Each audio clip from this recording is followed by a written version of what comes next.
Saudara-saudari yang dikasihi Tuhan, kita memasuki pekan kedua dalam masa Paskah, dan hari ini gereja seluruh dunia itu merayakan perayaan Minggu Kerahiman Ilahi yang selalu kita rayakan pada minggu kedua setelah Paskah. Dan hari ini kita akan merenungkan firman Tuhan dari Injil Yohanes bab 20 ayat 19 sampai 31. Mari kita bersama-sama mendengarkan firman Tuhan dan kita bersama-sama merenungkan, memahami dan mencoba untuk bisa menghayati firman Tuhan di dalam kehidupan kita. Inilah Injil Yesus Kristus menurut Yohanes. Ketika hari sudah malam, pada hari pertama minggu itu berkumpullah murid-murid Yesus di suatu tempat dengan pintu-pintu yang terkunci, karena mereka takut kepada orang-orang Yahudi. Pada waktu itu, datanglah Yesus dan berdiri di tengah-tengah mereka dan berkata, "Damai sejahtera bagi kamu." Dan sesudah berkata demikian, ia menunjukkan tangannya dan lambungnya kepada mereka. Murid-murid itu bersukacita ketika mereka melihat Tuhan. Maka kata Yesus sekali lagi, "Damai sejahtera bagi kamu, sama seperti Bapa mengutus aku, demikian juga sekarang aku mengutus kamu." Dan sesudah berkata demikian, ia mengembusi mereka dan berkata, "Terimalah Roh Kudus. Jikalau kamu mengampuni dosa orang, dosanya diampuni. Dan jikalau kamu menyatakan dosa orang tetap ada, dosanya tetap ada." Tetapi Thomas, seorang dari ke-12 murid itu, yang disebut Didimus, tidak ada bersama-sama mereka ketika Yesus datang ke situ. Maka kata murid-murid yang lain itu kepadanya, "Kami telah melihat Tuhan." Tetapi Thomas berkata kepada mereka, "Sebelum aku melihat bekas paku pada tangannya dan sebelum aku mencucukkan jariku ke dalam bekas paku itu dan mencucukkan tanganku ke dalam lambungnya, sekali-kali aku tidak akan percaya." 8 hari kemudian murid-murid Yesus berada kembali dalam rumah itu, dan Thomas bersama-sama dengan mereka. Sementara pintu-pintu terkunci, Yesus datang dan ia berdiri di tengah-tengah mereka dan berkata, "Damai sejahtera bagi kamu." Kemudian ia berkata kepada Thomas, "Taruhlah jarimu di sini dan lihatlah tanganku. Ulurkanlah tanganmu dan cucukkan ke dalam lambungku, dan jangan engkau tidak percaya lagi, melainkan percayalah." Thomas menjawab dia, "Ya Tuhanku dan Allahku." Kata Yesus kepadanya, "Karena engkau telah melihat aku, maka engkau percaya. Berbahagialah mereka yang tidak melihat namun percaya." Memang masih banyak tanda lain yang dibuat Yesus di depan mata murid-muridnya yang tidak tercatat dalam kitab ini. Tetapi semua yang tercantum di sini telah dicatat, supaya kamu percaya bahwa Yesuslah Mesias Anak Allah, dan supaya kamu oleh imanmu memperoleh hidup dalam namanya. Demikianlah Injil Tuhan. Saudara-saudari santapan jiwaku, pada Paskah kedua ini bertepatan dengan gereja yang memberikan hormat dan bakti akan kerahiman Tuhan Yesus.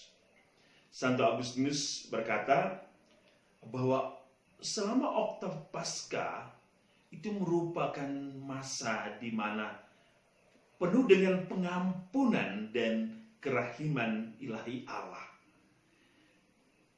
Dan tentu hari ini gereja merayakan pesta kerahiman ilahi dalam pesannya kepada Suster Faustina. Tuhan berkata, "Aku menghendaki Pesta kerahiman ilahi menjadi tempat perlindungan dan tempat bernaung bagi segenap jiwa-jiwa, teristimewa para pendosa yang malang. Sebab pada hari itu, lubuk belas kasihku yang paling lemah lembut akan terbuka. Aku akan mencurahkan suatu samudera rahmat atas jiwa-jiwa yang menghampiri sumber kerahimanku. Saudara-saudari, kita mendengar hari ini kisah bagaimana Yesus hadir menunjukkan bekas luka di tangannya dan lambungnya. Dan kita tahu bahwa dan kita percaya bahwa dari lambungnya yang kudus itulah, yang terluka itulah dicurahkan belas kasih, kerahiman, roh dan seluruh kehidupan Allah bagi manusia. Dan sesungguhnya tidak ada sesuatu yang dibutuhkan oleh manusia melebihi kerahiman Allah. Apa sesungguhnya yang mau disampaikan dalam pesta kerahiman ilahi ini? Yaitu bahwa Allah sungguh mengasihi manusia. Kerahiman ilahi Allah melampaui segala kelemahan dosa manusia. Sebab Allah mengasihi manusia melebihi apapun. Saudara-saudari, dalam pesta kerahiman ilahi, kita tentu ingin merenungkan bagaimana luka-luka Yesus itu hadir untuk menyembuhkan luka-luka dunia kita. Saudara-saudari, dunia kita saat ini sangat terluka. Bumi kita terluka. Setiap orang terluka. Dan Yesus ingin menyembuhkan luka-luka itu dengan kerahimannya. Sehingga saya berkata, tidak ada sesuatu yang dibutuhkan oleh manusia melebihi kerahiman Allah. Karena puncak dari keinginan, hasrat, dan apapun yang ingin dicapai oleh manusia hanya satu, yaitu kerahiman Allah. Karena kerahiman Allah inilah yang mampu mengatasi segala sesuatu yang terjadi di dunia ini. So, kerahiman Allah berarti Allah ingin mengasihi dunia, Allah ingin mengasihi ciptaannya, Allah ingin mengasihi kita umatnya. Kita bisa mendengar hari ini pada poin yang pertama. Yesus bahkan menyapa para murid 3 kali dengan kata damai sejahtera bagimu. Tentu 3 kali Yesus menyapa menggambarkan bagaimana ia ingin selalu dan selalu membawa damai kepada manusia. Sebab ia berkata, percaya sebab aku adalah Mesias yang datang untuk menebus dosa manusia. Yang ingin membersihkan, yang ingin menyucikan, yang ingin membuat manusia merasa sejahtera, merasa tentram, merasa damai. Kenapa? Manusia hidup dalam ketakutan. Manusia hidup di dalam penderitaan, kegelapan, kehancuran. Maka hal yang paling penting bahwa Allah datang membawa kerahimannya, yaitu damai sejahtera bagi manusia. Dan damai itulah yang sudah dinyatakan oleh Allah dalam diri Kristus dengan kematiannya dan kebangkitan mengalahkan kegelapan dan kehancuran dunia. Tetapi saudara-saudari, kita pun diingatkan bahwa dalam minggu ini Thomas atau Didimus adalah gambaran hidup kita juga. Saudara-saudari yang dikasihi Tuhan, mungkin kita pernah menjadi Thomas, Atau mungkin saat ini kita juga adalah Thomas yang telah mengakui Kristus, yang telah menerima Kristus, tetapi kadang kita ragu-ragu. Kita tidak yakin, kita tidak percaya. Kita kadang seperti Didimus atau Thomas. Iman kita rapuh, iman kita lemah, iman kita goyah.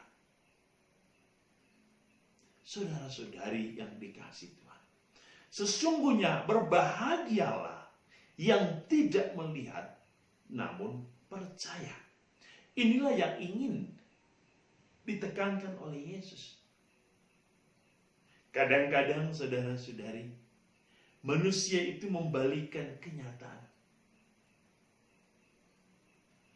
Kadang-kadang manusia banyak menipu diri. Kadang-kadang orang mencari Allah. Orang berseru kepada Allah. Katanya ia mencintai Allah. Tetapi kadang ia tidak bisa mencintai Allah yang nyata, yang hadir di dalam kehidupannya, yaitu dalam diri sesama. Maka Yesus mengatakan, pembohong, pendusta. Bagaimana mungkin kamu mencintai Allah tetapi kamu membenci salah seorang dari saudaramu? Kamu adalah seorang pembohong, pendusta, penipu.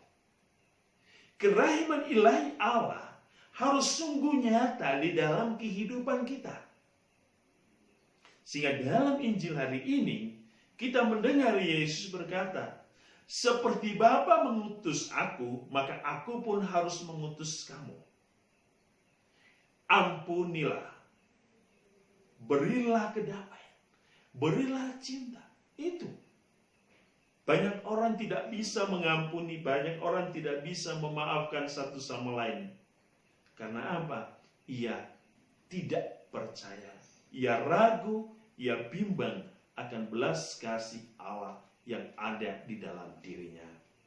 Maka dalam minggu Paskah kedua kita dipanggil Tuhan untuk menjadi pribadi-pribadi yang berbelas kasih, yang mau mengasihi sesama, yang mau memberikan hidup bagi sesama. Kita hidup di dalam rahim Allah. Kita hidup di dalam rahim gerejanya yang kudus. Maka kerahiman ilahi Allah itulah harus kita nyatakan di dalam kehidupan kita. Seperti Allah yang telah memberikan cinta, kasih, dan belas kasihnya bagi kehidupan manusia dengan penebusannya. Dia adalah Allah Mesias yang akan selalu memperbarui hidup kita dengan penebusan dan juga dengan segala kebaikan dan rahmat. Semoga Tuhan Yesus senantiasa mengembuskan roh-Nya yang kudus atas kita semua yang saat ini mendengarkan firman Tuhan, yang saat ini senantiasa terus berseru dan percaya kepadanya. Dan semoga berkat Tuhan selalu melindungi kita, memberkati kita dengan berkat-Nya yang berlimpah. Dalam nama Bapa dan Putra dan Roh Kudus.